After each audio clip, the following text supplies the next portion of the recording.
Tanja Tómasdóttir, velkomin. Takk fyrir. Ég ætla að rekja ferilliðin hérna eftir augnablik.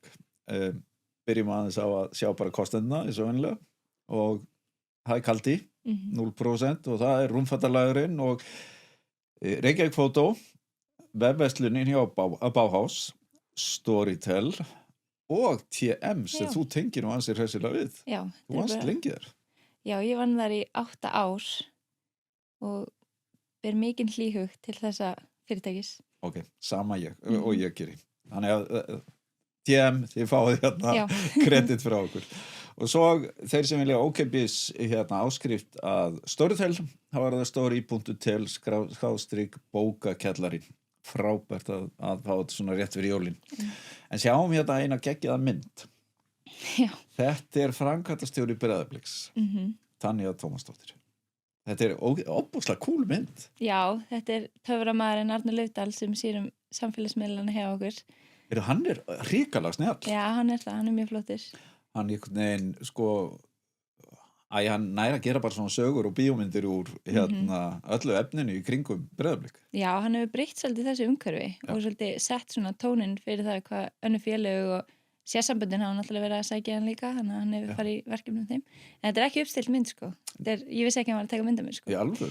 Ég hefði haldið að þetta væri bara klukkutíma að vinna og lýsing að baka þetta og pósa bara. Þetta bara ég. Já, en þetta cool. Já. Ég ætla að tala við margt, ég ætla að tala við fótbolta og ég ætla að tala við bækur og annað, en þú semst framkvæmdastjóri Breiðabliks, þú nemandi við Harvard, þú bókaormur, þú umboðsmaður knattspyrnumanna, eða menntuð í þeim fræðum, þú náttúrulega sjúkan áhuga á fótbolta, þú lögfræðingur, þú fyrst íslenskra kvenna til að aflaði réttinda sem umboðsmaður, hefur skrifað fullt af fræðigreinum, meðal annars íþróttir og lögfræði. Þú ólst upp í Vestmannaeyjum, það bara landsbyggðarfólk sem raðast hérna inn í þáttinn hjá mér alltaf. Mér langar að byrja á samt árangri Breiðabliks knattspyrnunnar og það að vera komin í 8 liða úrslit í Evrópubikarnum. Þetta ekki, hvað skiptir þig mestu máli? Það 30 milljónirnar sem eru komnar í kassan eða bara árangurinn sjálfur? Það auðvitað árangurinn sjálfur, þó hitt skipti auðvitað máli þegar maður í svona verkefnum, en auðvitað maður fyrst og fremst bara ótrúlega stoltur af liðinu og ég held að almennt gerir fólk sér ekkert endilega grein fyrir hvað þetta stórkostlegur árangur. Nei. Og við höfum allavega svona innan hús verið mjög stolt af stelpunum og hlökkum til að fylgja þeim í þessi 8 liða úrslit. En ég meina það svo stór sigursaga Breiðabliks í gegnum kvennafótboltann og líka það að ekki kvennafótboltinn hjá Breiðablik ekki FH og Breiðablik sem byrjuðu af einhverjum krafti? Mér minnir það. Já. Nú þekki ég ekki alveg þá sögu. En það allavega sterk hefð í Kópavoginum. Já, og þetta bara sigursalasta lið hvernig knattspyrnunnar og svona verið fyrirmyndafélag kannski þarna að þessu leyti og bara ég man eftir því sem stelpa í fótbolta, þú veist, þá var Breiðablik alltaf félagi sem maður vildi vinna, þú veist, þær voru bara alltaf bestar og það hefur bara svolítið haldist og það rosa mikið stolt af stelpunum í Kópavogi, og það mikla fyrirmyndir. En þá hugsa maður, af hverju erum við ekki öll bara einhvern veginn að tala þennan árangur? Af hverju að vera komin í 8 liða úrslit í Evrópukeppni risamál? Það það og við höfum alveg verið svolítið svona svegt með umfjöllunina og við höfum alveg séð, þú veist, við vorum alltaf að skipta þjálfara núna nýlega á sama tíma og félög í bestu deild karla voru skipta þjálfara og búið að birtast við alla 9 þjálfarana í hinum liðunum. Búið að segja líka hverjir að fara að þjálfa Njarðvík og einhvern neðri deildum. En einhvern veginn virðist kvennaboltinn aldrei fá sömu umfjöllun þó að En þetta eru hörku karakter, bæði Ian Jeffs sem að taka við og síðan Nick Chamberlain sem að fara. Af hverju, veistu, áttar þið á því, af hverju þetta bara tikkar ekki inn? Nei, ég vildi óska þess að ég hefði svörin við því. Auðvitað umræðan alltaf á það leið að þú veist, það sem meiri áhuga á karlaboltanum, þú veist, það stýrist af því að það eru meiri fjármunir í karlaboltanum og en við höfum samt alveg séð það að þú veist, það svolítið líka fjölmiðla að búa til áhuga og ekki það, þú veist, þetta hefur alveg batnað og það eru ákveðnir miðlar sem hafa staðið sér mjög vel í umfjöllunum kvennaboltan. En við viljum samt alltaf bara sjá þetta verða betra og við höfum svona kannski haft pínu ágjörð að sé einhver afturför í umfjöllunum kvennaboltan og svona umgjörðin kannski í kringu það, þannig að við erum mjög meðvituð það. Við vorum á Evrópumóti í sumar. Það var rosalegur áhugi á mótinu, ekki bara á Íslandi, það var allir velli fullir og það eru til stórar alþjóðlega stjörnur á mótinu og maður man svona eftir fullt af konum og sérstaklega dramasagan í kringum markmann Englands og annað.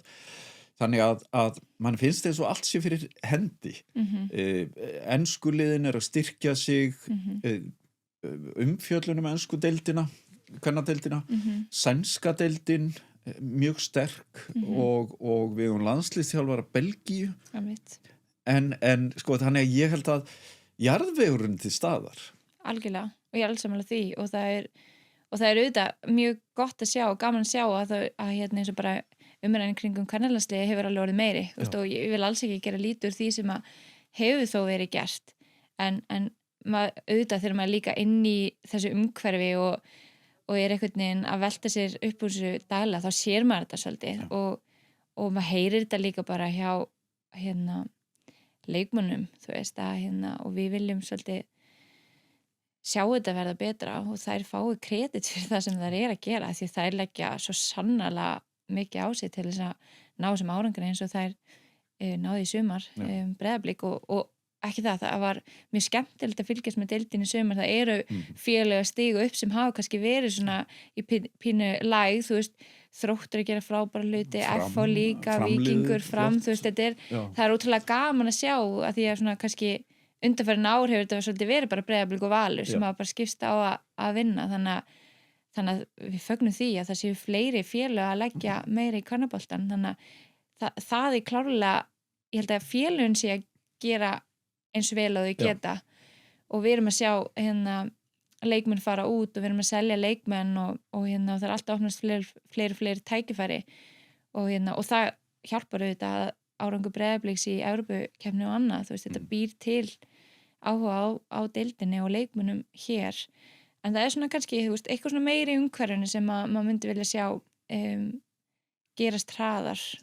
En nú eru allir leiki sýndi, til dæmis, allir leiki kvenna og kalladeildana, en sko, spilar eitthvað inn í hvernig umræðan í íþróttaþáttum? Hún svona frekar svona hostile og attitude. Það eitthvað, myndið þið vilja hafa hana öðruvísi? Eða hún bara engin til að leggja dóm á hana? Jú, hún alveg eitthvað.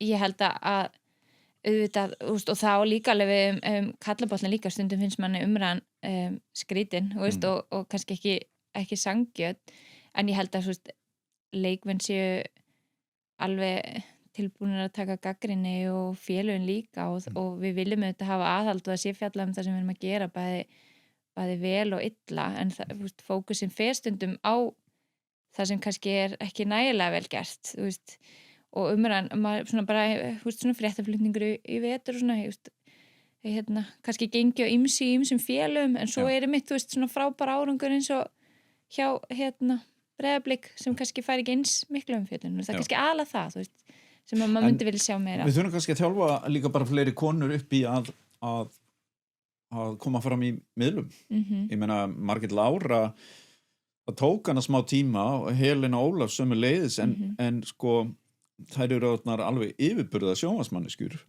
og í umræðinni en þú vilt einhvern veginn að fleiri fylgi í kjölfarið og þeim hefur alveg fjölgað en mér finnst það samt ekki eins sýnilegar og það gætu verið. Einmitt. Og þú veist, maður sér það samt, þú veist, eins og þú veist, þær alveg orðnar þokkalega marga mjög færar í þessu, Kristjana líka, Arnars og Helga og svona og svo líka, þú veist, eins og hérna í þessum þáttum hjá Sýn, þú veist, þá alveg fyrrum leikmenn og þjálfarar að stíga þar inn og hérna Ásta Eir sem var fyrirliði Breiðabliks í fyrra komin inn í þess þættu og það líka bara svo mikilvægt að hérna, þú þarft líka bara að sjá aðra að taka skrefi, ég held að það sé líka bara hérna og þú talar búin nefna sko 6-8 og þær eru allar góðar mjög góðar og þessna væri bara gaman að sjá enn fleiri í hérna að því að það eru örgulega 200 kallar á móti sem eru líka góðir í að tjá sig fótbolta eða misgóðir en sko þegar að þú framkvæmdastjóri þetta stærsta félag á Íslandi það ekki rétt hjá mér? Við erum með flesta iðkendur þarft að, sko, getur þú sagt ég ætla að einbeita mér í starfi mínu að uppgangi kvennaboltans eða þarftu að vera bara á öllum póstum í þínum fókus? Já, ég náttúrulega framkvæmdastjóri alls félagsins, það eru 12 deildir þar undir, knattspyrnudeildin náttúrulega langstæst, þannig að eðli málsins samkvæmt kannski stærstu hlutin af mínu starfi þar, áherslurnar eru þetta líka að ákveðnar af bara aðalstjórn og svo stjórnum deildana og ég held að eins og bara ef við horfum á kvennaknattspyrnuna, þú veist, þá stjórn knattspyrnudeildar mjög styðjandi þar og viljum klárlega hérna og höfum verið að gera það bara íta undir hérna kvennaboltan, þannig að en ég get ekki einbeitt mér að neinu, ég þarf svolítið að vera með einhverju einu meina ég, en ég þarf svolítið að halda mörgum boltum á lofti. Þú kemur úr Vestmannaeyjum og þú spilaði lengi eða ekki? Ég hætti í fótbolta tvítugt. Með hvernig spilaður? Ég æfði alltaf með IBVF og spilaði með IBVF. Ég flutti upp á land eins og við segjum í Vestmannaeyjum þegar ég var 16 til þess að fara í hérna Verslunarskólann og þá byrjaði ég að æfa með HK Víking æfði með þeim á vitunar en ég fór alltaf til Eyja á sumrin og spilaði með IBF Ég tók aldrei skrefið að skipta félag. En var það bara ástin á félaginu eða hvað ræður svona? Bæði það og bara það var ótrúlega gott að koma heim á sumrin en svo kom svona að því, þú veist að lífið manns var orðið svolítið bara kannski, þú veist, í bænum og þá svona minnkaði það að ég fór til Eyja á sumrin, það var alltaf rosa gott. Foreldræðinir búa í Eyjum? Já. Hver eru þeir? Pabbi minn heitir Tómas Jónsson og mamma mín Fanney Björk Ásbjörnsdóttir. Voru þau í íþróttum? Pabbi var í fótbolta, svona upp yngri flokkana, mamma líka en ekki af lengi, þannig að þau, en bæði mikið fótbolta áhuga fólk og ég svona kannski áhugi minn líka bara svona smita svolítið í gegnum þau og pappa og svona, ef maður hugsar svona minningar sínar úr bara svona hversdagslegu minningarnar, þá þær svolítið bara að horfa á enska bolta með pappa og fara með pappa á leiki og það svona, já. En þetta ljúft að eiga svona. Það það Sko, af því að þú hverja voru svona fyrirmyndiðinar þá í fótboltanum? Ég var forfallin Beckham aðdáandi. Já. Allir sem þekkja mig vita það. Ævisögu Beckham Já, ég held ég einhverjar 4 bækur sem var fjallum hann, sko. Ég var mikill aðdáandi og kannski vandræðalega lengi með einhver plaggut á honum upp alla veggi, sko. Eftir að hafa skipt og eignaðist 3 börn? Ekki alveg. En mamma hefur samt skilað til mín einhverjum svona, einhverjum plaggutum sem ég svona reynda prangin á son minn sem mikill fótbolta aðdáandi en hann hefur ekki alveg eins mikið á. Nei, hann óskaði sér samt að fá, að því hann var endur gera Adidas takkaskona, Beckham, sko. Að strákurinn minn óskaði sér þá og ég var mjög ánægð með það, já, fá það í gjöf, sko. Þannig að Beckham að koma aftur? Já, hann að koma aftur. Hann hefur aldrei farið neitt, sko. Hann hefur bara kannski svona aðeins já, hann aðeins svona annan fylgjendahóp kannski í dag. Já, einmitt. En af konum?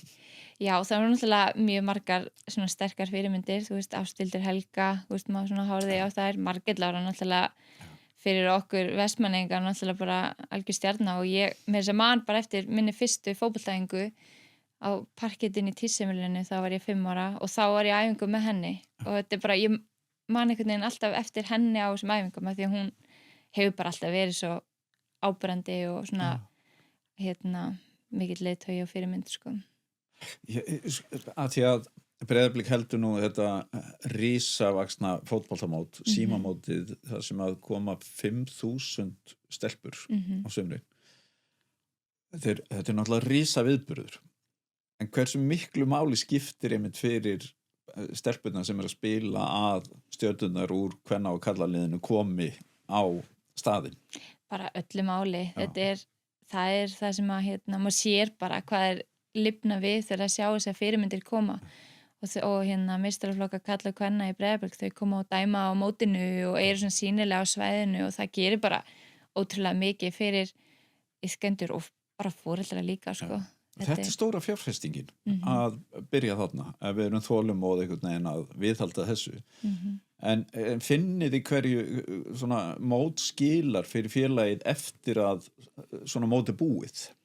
Ertu að tala bara í iðkendum og áhuga og öðru slíku? Algjörlega, við sjáum það alveg og það eru margir sem að svona byrja að fótbolta oft í kringum móti af því að það eru vinkonir að mæta mótið og þau vilja fá að prófa og vera með og þetta er náttúrulega bara upplifun. Þetta er það sem að allar mann svona skemmtilegustu minningar eru það er bara þessi fótboltamót og allt í kringu það og þetta er náttúrulega risavaxið mót og eitthvað sem að Breiðablik er mjög stolt af og þegar ég kem inn núna í mitt fyrsta mót í sumar bara, ég var bara ótrúlega stolt af því hvað er hægt að gera og þetta er bara sjálfboðalega sem að komi þessu á stað og bara sjá þetta frá A til Ö og manna allar þessar dómaravaktir og þetta er, ég held að fólk átti sig ekki á því hvað þetta er stór viðburður. Þetta er risavaxið. Þetta er risavaxið sko. En þú er líka kynstaði þetta í Eyjum að þar eru risamótin, pæjumótið og síðan, heita það ekki orkumótið? Já. Að þetta er eiginlega sko þetta er svona fyrir krakkana eins og að fara fyrir bara fullorðinslandslið á lokamót í Evrópukeppni. Og ég fór í fyrsta skipti á orkumóti núna í síðasta sumar sem foreldri með stráknum mínum og þetta er bara eins skemmtilegasta helgi sem ég hef upplifað sko. Þetta var, ég bara hefði ekki trúið í hvað var gaman líka að vera foreldri á þessu mótu og það held ég þetta hefur náttúrulega breyst, þegar ég var yngri þá voru bara kannski 2 fararstjórar að fara með liðinu og mamma var enda mjög dugleg að vera fararstjóri og þannig ég var líka svona áfjöð því að vera þannig foreldri sko, ég ætla svo sannarlega að taka þátt sko, að ég held að sé, núna fá foreldrar einhvern veginn meira að taka þátt, ég held að fæstu finnst að vera kvöð, þetta hefur náttúrulega breyst og þú þarft bara að mæta með barninu þínu, en þetta er bara svo ótrúlega skemmtileg upplifun og horfa á þau einhvern veginn njóta sín í þessu umhverfi. Og fá líka frið. Ég man eftir að við fórum með, ég var einn af framleiðendum myndarnir í Vestmannaeyjum og þá fórum við á mótið bæði til að kynna sér þetta og sjá allt skipulagið, en síðan fórum við með barnabarnið okkar sem var að spila með KR þarna. Mér var svo gott hvernig skipulagið var að okkur var sagt hvernig við ættum að fagna og hvernig ættum við að láta þau bara í friði, hvernig þau var að fara á sína kvöldvöku, við ættum bara að fara niður bæ og þannig að það er skipulagið fjarlægð líka, þannig að þau fá að blómstra. Já, sem er auðvitað mjög mikilvægt og foreldrar skipta með sér vöktum að fylgja krökkunum og svona, sem er líka bara fyrir þau að upplifa þetta án þess að foreldrarnir séu ofan í öllu, líka bara svo bara þroskandi og líka bara svo stór hluti af upplifunni. Þau eru þarna bara með sínum vinum og félögum og þetta er bara svo skemmtilegt. Þú talar David Beckham. Þú átt draum. Þú átt draum að verða framkvæmdastjóri Inter Miami. Já, það var sem að Beckham á. Já, það var það kom upp fyrir nokkrum árum þegar hann sem sagt, sagði frá þeirri hugmynd sinni að hann ætlaði að stofna félag. Upphaflegi draumurinn var að mig langaði að vera lögfræðingur hjá Manchester United. Já. Og svo þegar hann fór að stofna sitt eigið félag þá fannst mér þetta tilvalið tækifæri til þess að kynnast honum. Já.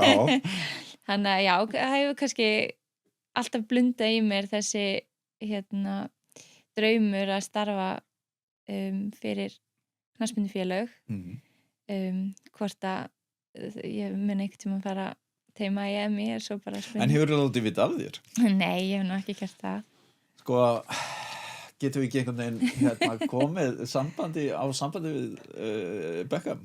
Að hér býði framkvæmdastjóri? Nei, ég vil ekki taka þið frá Breiðablik strax. Nei, það eru verk óunnin þar. Já, en sko, það sem eykur líkurnar á því að þú verði framkvæmdastjóri hjá einhverjum stórum klúbbi, hvort sem það er í Miami sem er ábyggilega rosa næs. Já, en kannski ekki svona það fótboltaumhverfi sem að við þekkjum. Ég held að þetta sé aðeins öðruvísi. Já, og það er svona meiri svona gamification í þessu. Já, þetta er svolítið svona kommersial og þetta er svona einhvern veginn, já.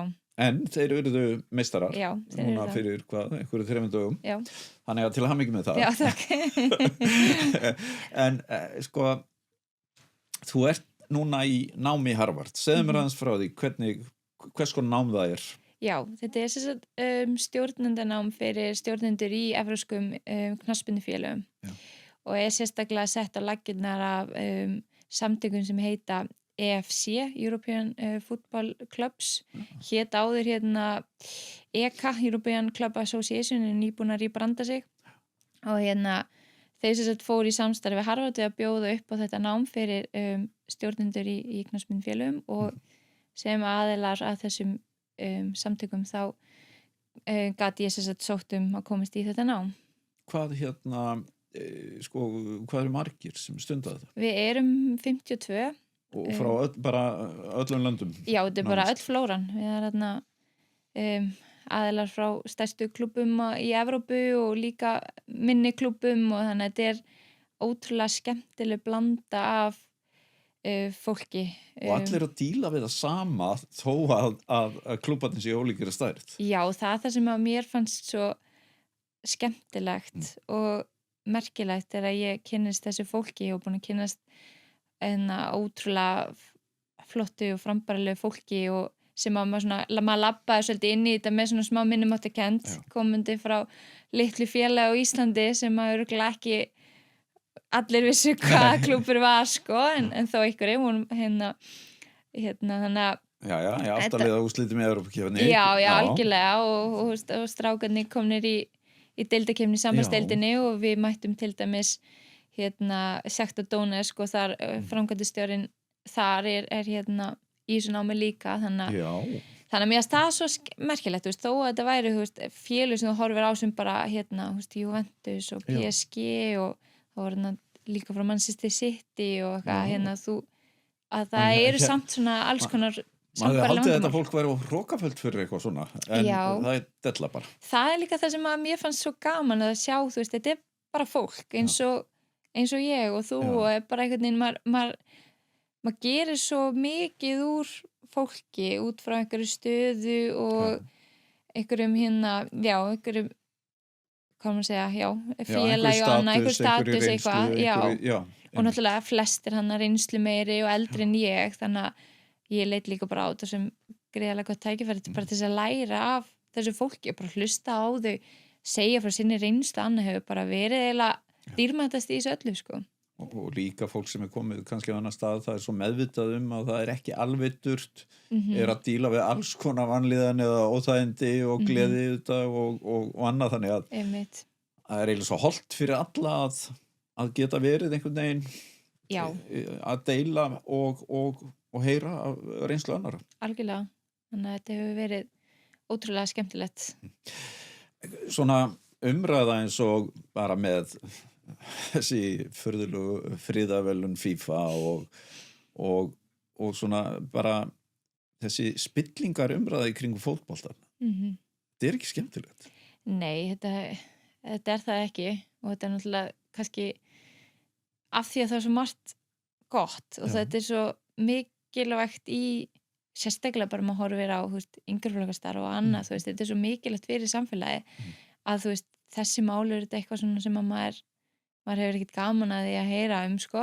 En þú ert með gerspilta forseta FIFA, þú veist, fyrir og nú og líklega þessi að toppa alla í spillingunni og kemur og býr til einhver kjánaleg verðlaun út af heimsmeistaramótinu, drátturinn snýr allur að Trump en ekki sko að leiknum sjálfum og svo þetta einhver gaur sem bara býr út í Katar og á einhverjum olíupenningum skilur á móti síðan þessu bara starfi sem á sér stað allstaðar sem gert bara einhverju allt frá hjartanu og tilfinningum sko getið eitthvað brugðist við eða þurfið þið bara að horfa upp á þessi lestarslys?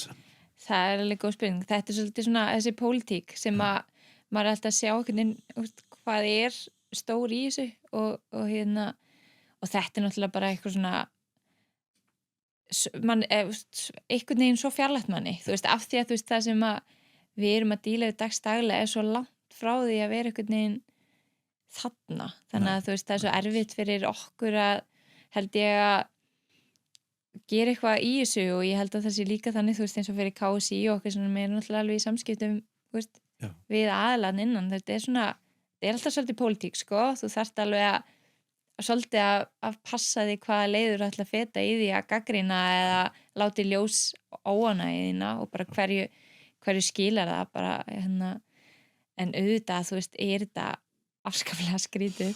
En þessi konungur spillingarinnar, núverandi forseti FIFA, hann myndi hafa gott að fara á námskeið í Harvard.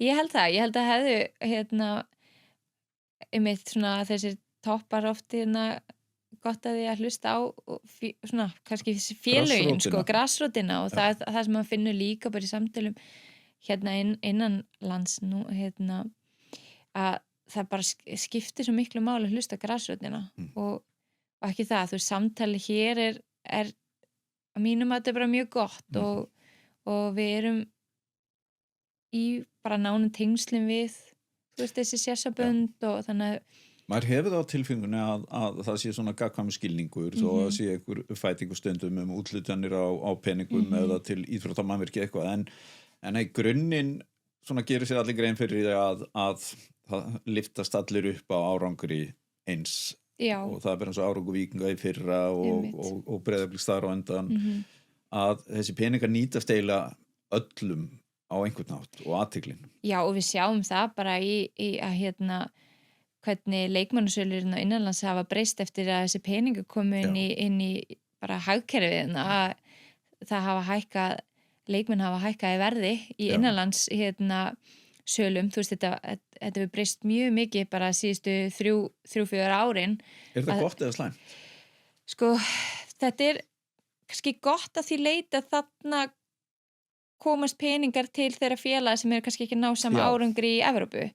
Þau eru að græða því að þú veist, lið eins og Víkingur og Valur og Breiðablik geti kannski borga aðeins meira fyrir leikmennina en maður hefur samt ágjur af þessari þróun, þú veist, en kosturinn lítur að vera að uppbyldstarfið skipti máli að það getur skilaði tekjum að selja mann þó það var ekki nema bara úr liði sem er í neðri hluta bestu deildar yfir í efri hlutan sem þannig að þetta sko að því að þú ert að fjárfesta í þjálfunni en hefur þetta þá ekki líka áhrif á sko kaupstefnuna að vera ekki að kaupa leikmenn sem eru sko komin hátt á fertugsaldur fyrir stóra peninga?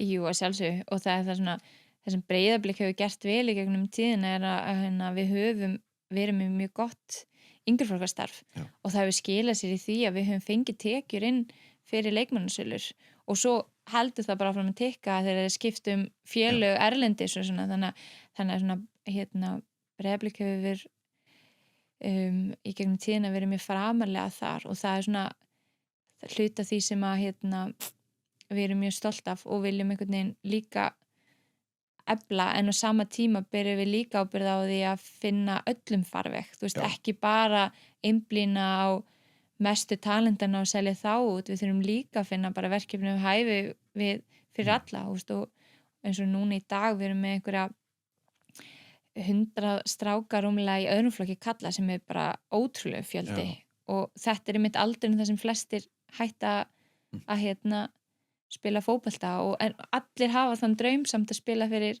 meistaraflokk Breiðabliks en þeirra raunin að þú veist það bara brot sem kemst þangað en þá þurfum við alltaf að hugsa leiðir þú veist bara hvernig komum við þessum strákum og stelpum þú veist í önnur lið en hvernig gerið það? Gerið það markvist, látið vita af þeim eða það beinað þeim einhver átt, hvernig þetta gert?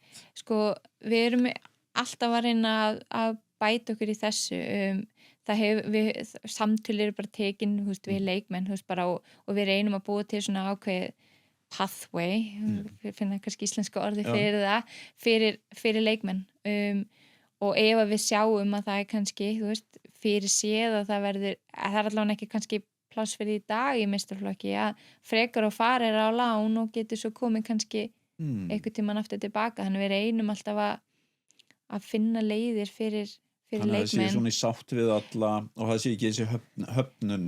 Já, og auðvitað viljum við það því að þetta eru félagsmenn. Við viljum að okkar leikmenn verði félagsmenn og upplifi ekki að félagi sé einhvern veginn að snúa við bakinu heldur frekar að við séum að hjálpa þeim við að komast aðra leiðir og hvað sem það er að spila fótbolta eða fara í eins og nám erlendis til Bandaríkjanna eða eitthvað þannig.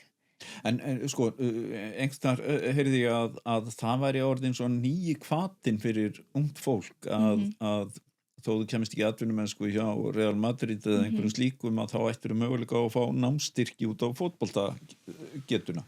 Nýtið þessa hvata til dæmis bara til að halda ungu fólki að sportinu til þess að það komast út í nám? Já, auðvitað þetta svona við höfum alveg verið með mjög góða leikmenn í liðinu okkar kvennamegin sem að hafa farið út í nám sem auðvitað kannski ekkit frábært að því þær fara út í kannski meðan ágúst og klára ekki tímabilið en við styðjum þetta samt við höfum nátt allavega 2 leikmenn sem hafa farið í Harvard og aðra frábæri skóla og viljum auðvitað styðja við það og svo höfum við líka verið í viðræðum við Soccer and Education sem eru fyrirtæki íslenskt fyrirtæki stelpa sem ólst upp í Breiðablik sem á það með mannin sínum sem hafa verið að aðstoða íþróttafólku að fara í skóla erlendis þannig að við höfum líka svona alveg verið opin fyrir því að kynna þá leið fyrir okkar okkar úlingum ef við tölum þau þannig. Mér svo gaman að þið líka sko ef þetta er að tengjast einu sinni var sportið bara sportið og þú fórst bara á æfingu hjá þínu félagsliði og svo varstu bara í skóla sem að var ekkert að pæla í því hvort þú værir í íþróttum eða ekki. Komið meira samtal bara bara ungt fólk í svona starfi við skólan eða þetta ennþá svona aðskilið? Já, við erum í samstarfi við MK, þeir eru með afrekssvið og þannig að við erum með æfingar fyrir krakkana sem eru á afrekssviðinu í MK í fótbolta, körfubolta, sundi, einhverju frjálsum þannig að við erum í samstarfi við MK það sem að En það er bara svona eitthvað sem að því að MK eru svo sniðug og þið eru svo sniðug en þetta er ekki svona, hvað þú segja, lagt upp með þetta af einhverju menntamálaráðuneyti eða einhverju slíku? Nei, ekki svo ég veit allavega, ég veit ekki alveg hvernig þetta fór á stað, ég held með þess að það hafi bara verið svolítið þjálfarar innan Breiðablik sem hafi svolítið svona keyrt þessa hugmyndastað sko, sá sem með afrekssvið í MK í dag var lengi þjálfari hjá Breiðablik þannig að það hefur verið mjög gott samstarf þar á milli og það hefur aukið áhugan á MK svakalega og þeir eru bara, bara held ég hafi bara næst vinsælasti skólina eftir Vestló núna síðast sko, þannig að við sjáum það líka að það líka bara svo mikið svona forvarnar starf og lýðheilsu mál að halda krökkunum lengur í íþróttum og auðvitað viljum við gera þeim kleift að stunda nám og íþróttir á sama tíma. En svo gerist það líka að ungt fólk hættir að æfa. Það fer, þú veist, bara í annarkot í nám eða vinnu eða eignast börn eða bara takast á við aðra skuldbindingar. En því langar ennþá að leika þér í fótbolta. og nú eru allir fótboltavellir og padelvellir. Já, akkurat. Hvert á maður að fara þegar maður vill bara sparka á milli og skjóta á mark og annað? Hvað, þú veist? Einmitt. Það er náttúrulega sparkvellir hér og þar. Já. Fífan er sko þéttsetin allan sólarhringinn. En maður lappar ekki þangað inn með boltan, skilurðu? Krakkarnir gera það. Þetta er bara, þau komu sumanna eftir skóla og eru bara leik sér í fótboltangu til að fara á æfingu og svo eftiræfingar. Þannig ég get tekið bara boltan minn og rent inn í fínu. Ef þú finnur pláss þar, þá getur það, ef það er ekki Og getur við skipt í lið og sagt bara, við 4 á móti ykkur 4. Það myndi kannski ekki alveg ganga. En það við leigjum út tíma líka, þannig Einu sinni voru svona bara, nú ég að tala alveg í gamla daga þegar maður bara fór út á grasblett einhvers staðar og spilaði. En það er samt synd að businessin orðið padelvellir undir fótboltavellir. Algjörlega, og ég veit ekki hvað allir sem voru í bumbubolta gera í dag, sko. Þeir eru bara að drekka meiri bjór og horfa meiri fótbolta. Eða komnir í padel og slíta hásinn það í staðin fyrir á fótboltavellinum, sko. Þessi íþróttameðsli á efri árum eru stórt vandamál. Já, þeir eru það held ég. En sko, af því að þú eru bæði alveg rosalega reynslu úr íþróttunum.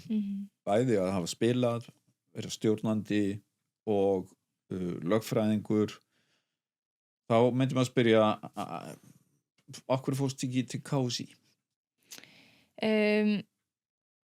Fórstu ekkert til KSÍ? Nei, en ég sótti einu sinni starf hjá KSÍ. Ok, og? Fékk það ekki. Og hvað? Af því að, hvað? Það er góð spurning. Ég taldi mig hafa allt til brunns að bera. Hafði skrifað náttúrulega meistararitgerðina mína svona samspil íþrótt og lögfræði og hafði mikinn áhuga á þessu starfi, en það var svo sem líka mjög flottur aðili sem fékk það starf á þeim tíma, sko. En ég hugsa með mig, sko, að af því að þú hefur til svo einhvern veginn margt til að bera og þá hefði maður haldið að vera eftirsóknarvert að fá fleiri konur einmitt í stjórnun. Það var auðvitað framkvæmdastjóri Klara sem var lengi, en að fjölga menntuðum konum inn í hreyfingunni með bæði reynslu og þekkingu, fannst þér eins og að það væri ekki eftirspurn eftir þessari þekkingu?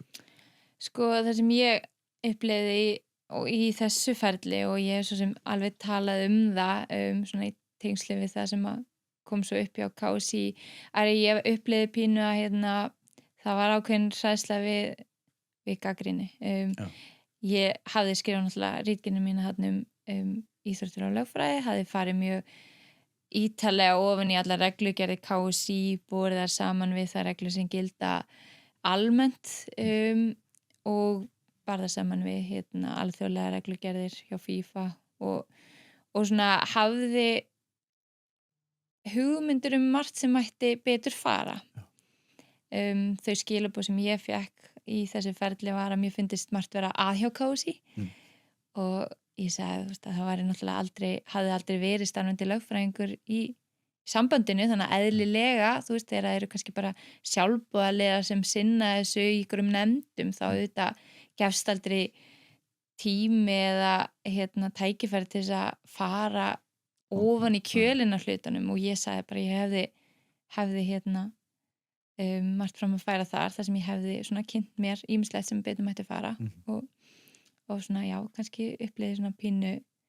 Þetta var 2016? Þetta var 2015. 2015? Já. Og þetta er á undan öllum krísunum síðan heldust yfir. Akkurat. Þegar þú horfðir á það gerast, að því að þetta voru svona krísur sem að hefði í rauninni hægt verið að stoppa fyrr og takast á þær, menn þau bara loka sig aðeins að við herbyggi og segja bara ok, förum og segjum sannleikann, hvernig segjum hann. En þarna bara mistu allir hausinn. Þegar þú horfðir á þetta utanfrá þá, hugsaður með því hvernig þú hefði brugðist við eða hugsaður með því þetta hefði aldrei gerst á minni vakt?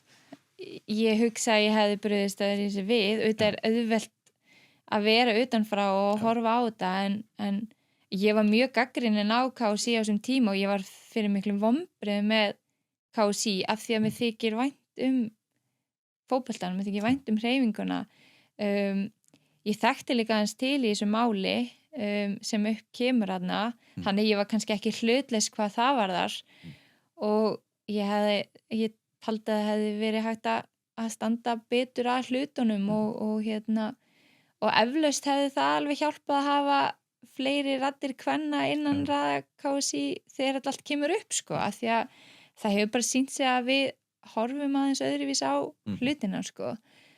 Þetta voru líka svo viðkvæm mál og þarna fannst manni eitthvað gerast milli samfélags og KSÍ sem að hefur ekki alveg gróið, ekki alveg komið þetta traust ennþá.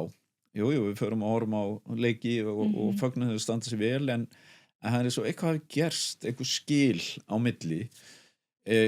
Finnst þér svona gróið heilt bara milli félagana og KSÍ? Sko, ég kannski ekki upplifað þetta mikið gagnvart félögunum en ég upplifði þetta alveg svona kannski í umræðinni kringum ég held að það er fleiri erfiðara með að gleðast yfir góðum árangri og ég var alveg sjálf mjög lengi einhvern veginn að svona ég horfði ekki á landsleiki á þessum tíma ég var bara það ósátt við það hvernig var tekið á þessu horfa á ákveðna leikmenn spila mér fannst það ég svona silent mótmæli kannski að því að þetta var líka sko eins og sko að KSÍ væri ofmikið að taka upp hanskan fyrir einn einstakling á móti einhvern veginn öllum hinum og auðvitað þannig að sekt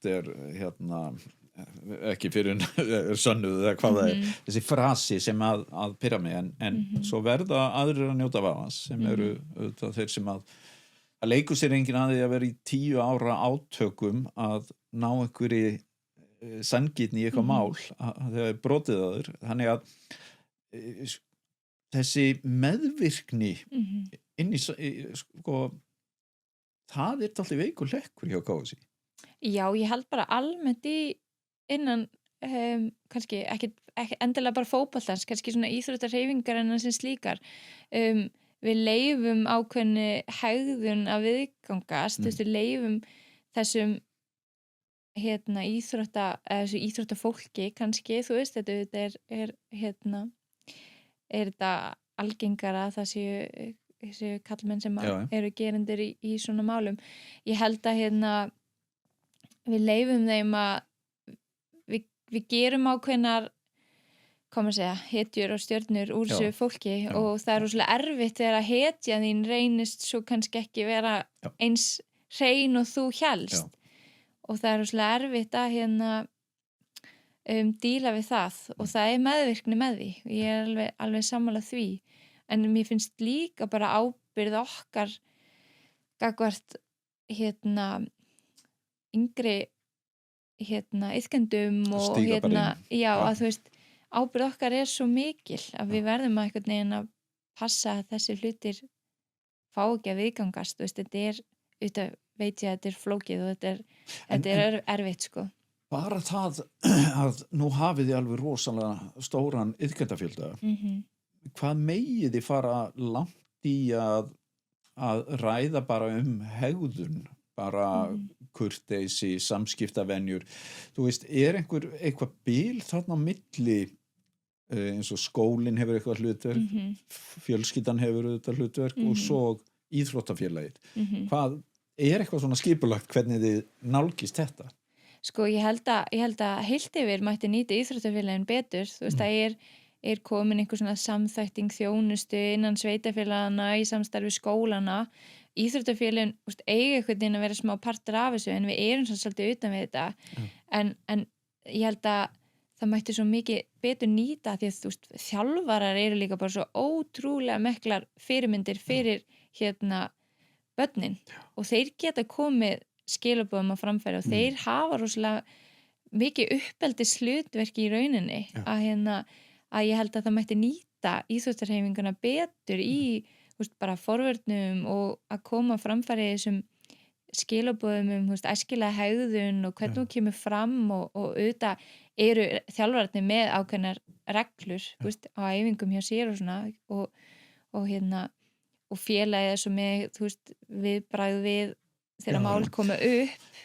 Já, viðbragð, en kannski hérna sko, hún var hjá mér tónlistkona, Una Skramundaginn og hún kemur úr svona tónlistarumhverfi þar sem hún flytur til Hólmavíkur fyrir tónlistskóla þar og tónlistskólinn var svo blandaður skólastarfinu, hann var bara inni í skólastarfinu og auðvitað er þetta minna samfélag en enga síður var þetta allt samofið kennslustarfinu tónlistin og þetta er svona drauma upplegg ef maður hugsaði þannig að við fáum einhvern veginn að njóta alls þessa inn í svona sameiginlegu starfi erum við ekki með fullt af vannýttum tækifærum að tengja inn íþróttastarf, félagsstarf, tónliststarf og skólan. Jú, klárlega, ég held að það sé alveg hægt að tengja þetta betur.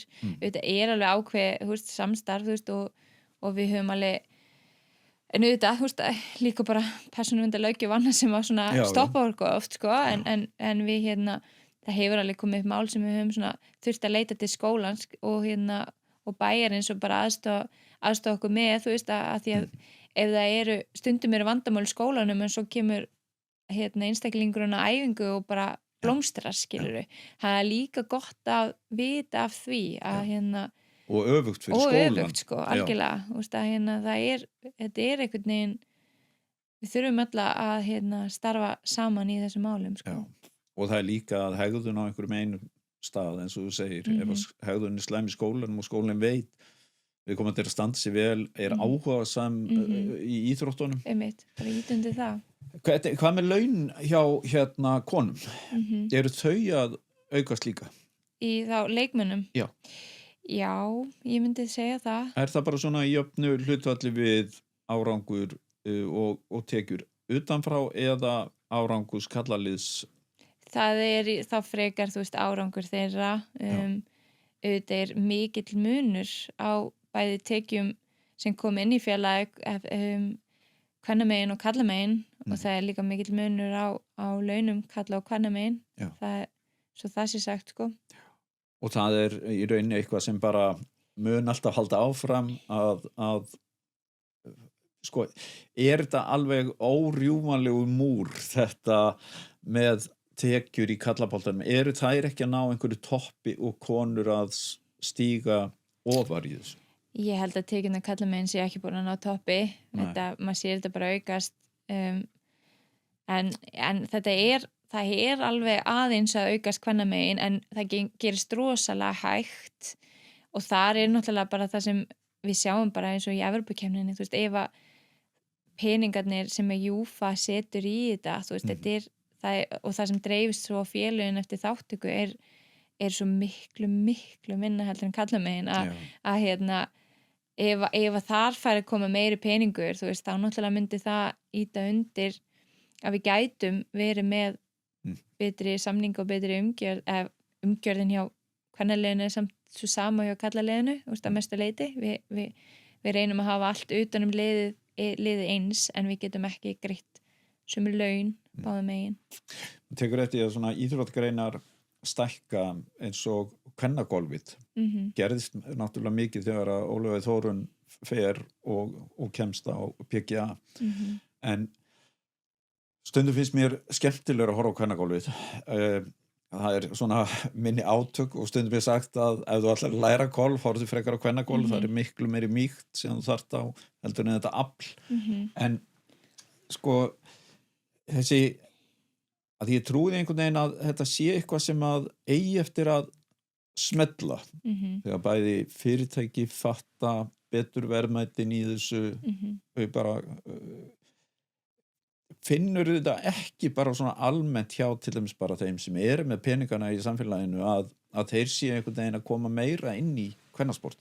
Sko, við gerum okkar styrktaraðalar flestir, þú veist, þeir eru hérna passa upp á það, þú veist, og margir spyrja, þú veist, er ekki peningarnir styrkirnir að hérna örugglega renna til kvennaliðsins líka og hérna þannig að þú veist, það er alveg margir sem pæli í þessu ekki nægilega margir ég held að hérna, við sjáum það líka bara í svona út fyrir fótboltana að leikmenn kallaliðana oft sjálfur með mikla auglýsingasamninga, það hefur alveg aukist kvennamegin en það ekki eins mikið. Ég held að sé vannýtt tækifæri þar að Já. þetta eru frábæra fyrirmyndir.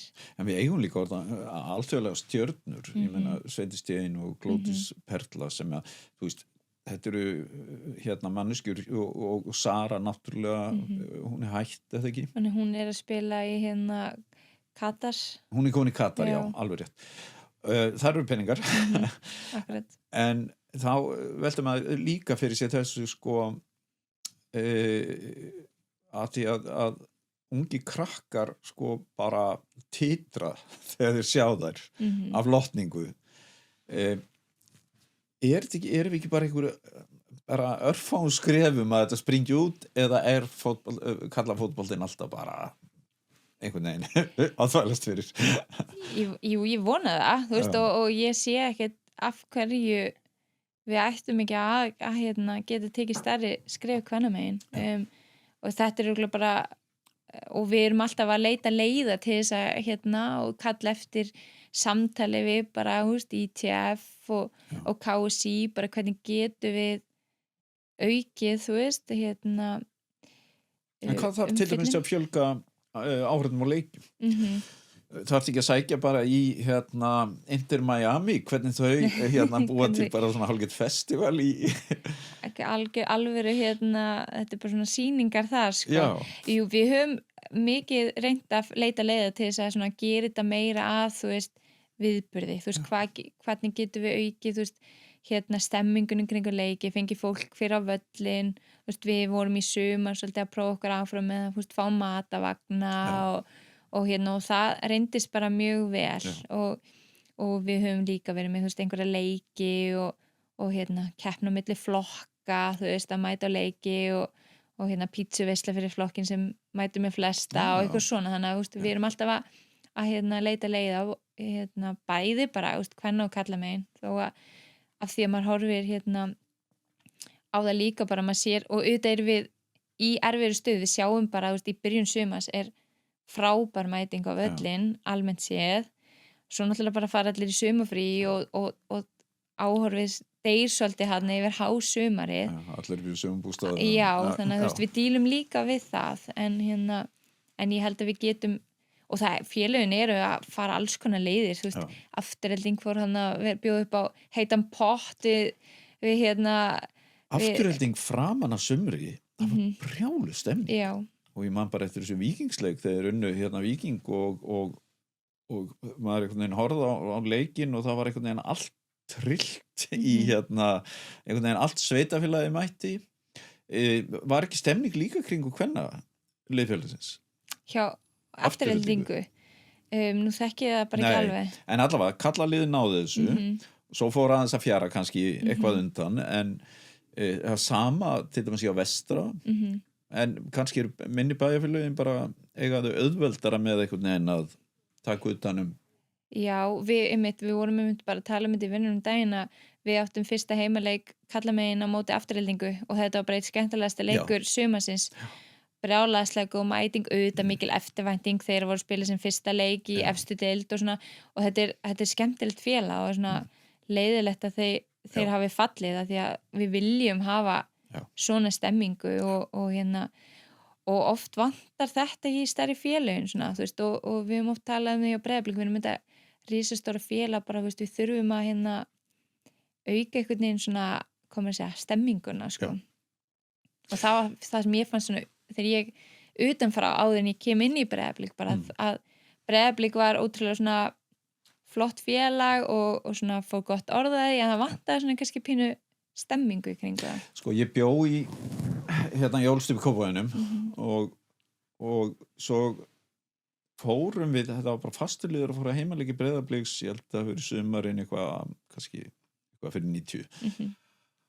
Og það var bara ótrúlega mikil stemning og þegar að einhvern veginn sko, þú nærið einhvern veginn að vinahópar gera þetta að einhverju svona félagsdæmi þá þetta bara einhvern veginn að mæta, vera partur af þessu ótrúlega mikilvægt og það kannski þetta að að ná utan svona þessa þjóðatíðastemningu þegar hver leikur en það alveg töff. Það það og þetta erfitt og það eru alltaf vera núna nýlega vera að stofna hérna einhverja starfshópa, bara hvernig aukum við mætingu á völlin, en auðvitað eru við líka dílu við það sem auðvitað frábært en hefur áhrif að það umfjöllunin í sjónvarpinu náttúrulega orðin svo góð og það verið að sýna frá öllum leikjum, það verið að lýsa öllum leikjum, það eru hérna þættir eftir hérna hverja umferð, þannig að þú veist það, fólki ekki eins svona háði að mæta á völlin. Og það líka bara þetta að sko, það eru gæðina alltaf að aukast í útsendingunum, það eru alltaf að vera betri og betri en fyrir vikið sko athyglin á deildina og deildirnar, hún góð. Akkurat. En það þetta momentið að koma á staðinn og þú sagði þegar þú komst tíminn hérna áðan að þú væri með svona bílastæðakvíða.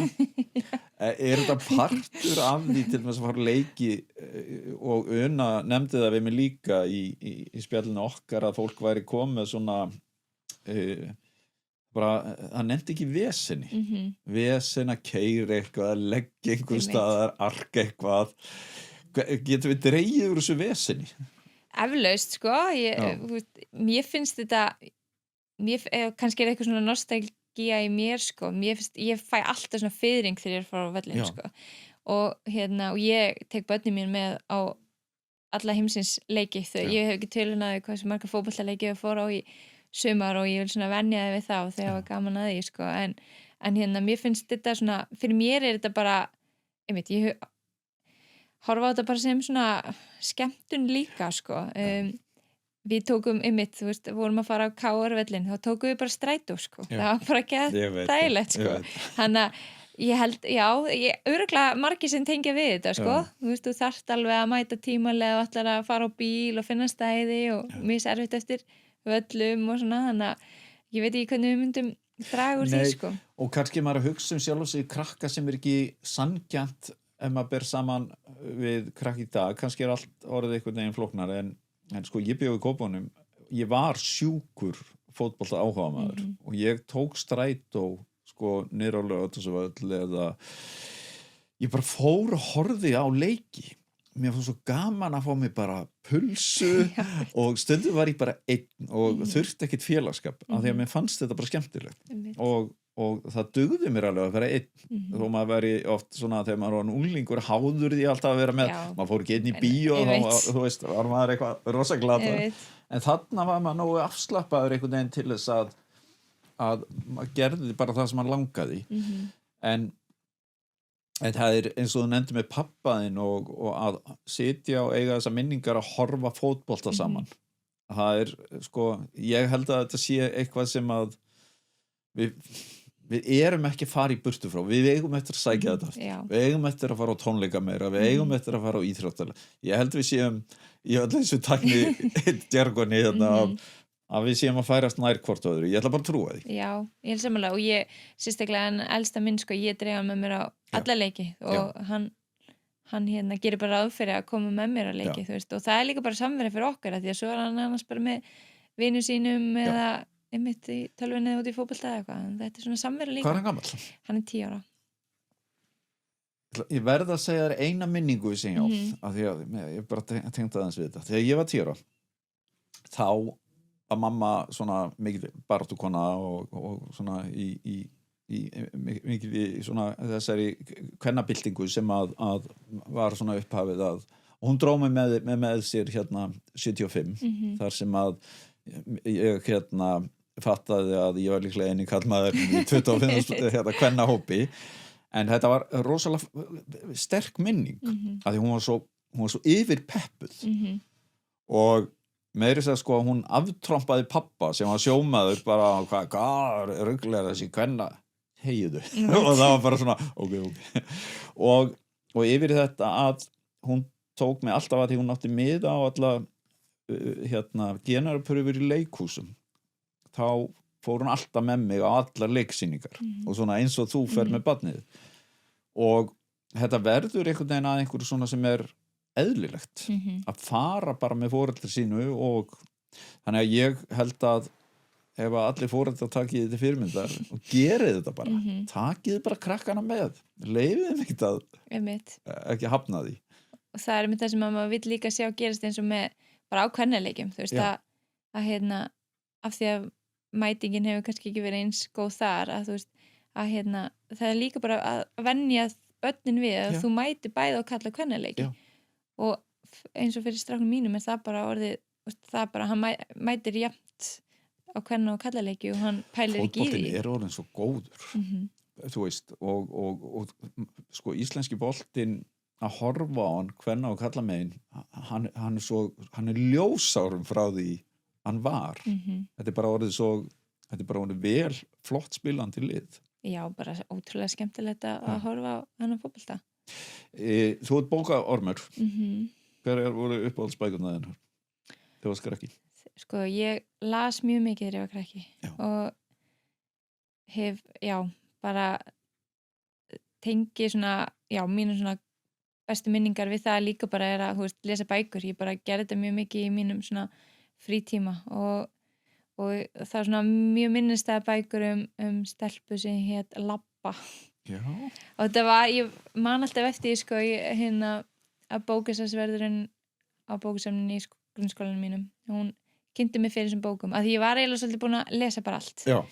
Og hún var alltaf svona að reyna að finna nýja bækur fyrir mig og svo kynnti mig fyrir þessum bókum og það var eitthvað svona bókaserja af þýddum bókum úr sænsku og bara einhverja táningsstelpu og ég kláraði þær og ég man ekki hvort það voru 10 bækur eða eitthvað og ég var svo svekkt þegar ég var búin með þessa seríu sko.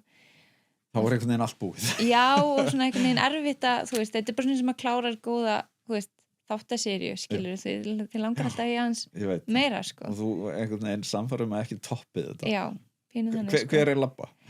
Hún var bara svona uppáþekja sem stelpa sem að lenti í alls konar ævintýrum og þetta voru svona, bara svona smá spennandi bækur en samt svona bara léttar og skemmtilega sko og svona góð afþreying held ég á þessu tíma. Þú, þegar maður er búin að lesa lögfræði eins og þú og þá hlýtur maður að bara hætta nenn að lesa svona og leitar í eitthvað annað. Hvað er þetta að lesa í dag? Ég hef mest bara verið að lesa svona glæpasögur, eitthvað svona mér til komum segja, svona tómstunda, bara, þú veist, mér er svona gott að bara slaka á, lesa einhverja góða bók, en þú veist, ég þarf samt að lesa bók sem svona, þú veist, nær mér og heldur mér svona við efnið og þá er mitt rosalega erfitt með að leggja hana frá mér, sko. Er einhverja bækur svona sem að koma upp í hugann? Ég vil lesi svona undanfæri hefur beðið alltaf spennt eftir nýjum bókum frá Evu Björgu. Sko, tengjuru við mögulega sko Elmu sem er kannski á svipuðum aldri og þú veist, lögreglukonna og Eva sjálf er líklega ári eldri en þú eitthvað svolítið. Einmitt. Já, líklega. Er þetta líka svolítið svona bækur sem að skrifaðar einhverjum á svipu rólum að sjálfur og nærmanni og mér líka bara, þú veist, það eru bara komið hana óvart og bara skemmtilega afþrengu. Ég er spennt að sjá þess að þætti sem að ég verið að gera og ég vildi bara óska sem hún gæfi út fleiri bækur svona yfir árið, sko. Ekki drepana, sko, það er töff að skrifa eina bók á, hún er búin að skrifa 8 bækur frá 2018. Já, og ég er búin að lesa þær allar og það er alveg til að fá fleiri, sko, og fleiri með hana Elmu, sko. Já, ég veit. En nýjasta bókin er reyndar, þá gefur hún Elmu frí. Já. Og ég keypti með henni daginn, ég var að fara í flug. Já, hvernig var hún? Hún var mjög góð og hún var svona aðeins öðruvísi, fannst mér, heldur en kannski svona hinar bækurnar, en hún kom mjög óvart og þetta var alveg svona smá, svona sálfræði. Já, þetta var svo gott plott, sko, og en svona pínu samt svona alveg pínu ógeðslega líka, sko, en þetta var góð. Þannig að hún virkaði, þetta var góð bók. Já, ég bara kláraði hana. Spenntur henni. Já, ég gerði það. Hefur þið langað að skrifa sjálfur? Já, ég hef alltaf haft þann draum að skrifa bækur. Ég var rosa mikill bloggari þegar það var vinsælt, sko. Er það? Já, alveg. Hvað var þetta bloggur? Bara allt og ekkert, sko. Ég hef alltaf verið svolítið skoðanahörð, sko. og ég var alveg svolítið svona að skrifa alveg, vinkonum mínar hafa gert mikið grín mér einhvern tímann skrifa ég, bloggum að ég hefði loksins tekið við Vetnisstrætó, þetta var alltaf eitthvað svona bara algjörlega galið dæmi, en ég bara skrifa allt og ekkert og það hef oft haft svona þörf fyrir að tjá mig skrifaði líka oft, ég reyndar ekki gert það mjög lengi en ég var mjög mikið að skrifa einhver svona vísur svona vini mína. Varstu þá, var það rím? Já, það var rím, sko. Og svona ferskeytlu form eitthvað? Já, akkurat svoleiðis, já. Kannski einhvern tímann líka langa að vera rappar en ég hef ekki ekki er mjög laglaus. En já, það er svona alltaf blunda smá í mér að skrifa. Ég hef gaman að skrifa texta. Já. En ekki svona, komið mér í það. Það er svo merkilegt með þig. Af því að nú erum við að fara að klára þetta.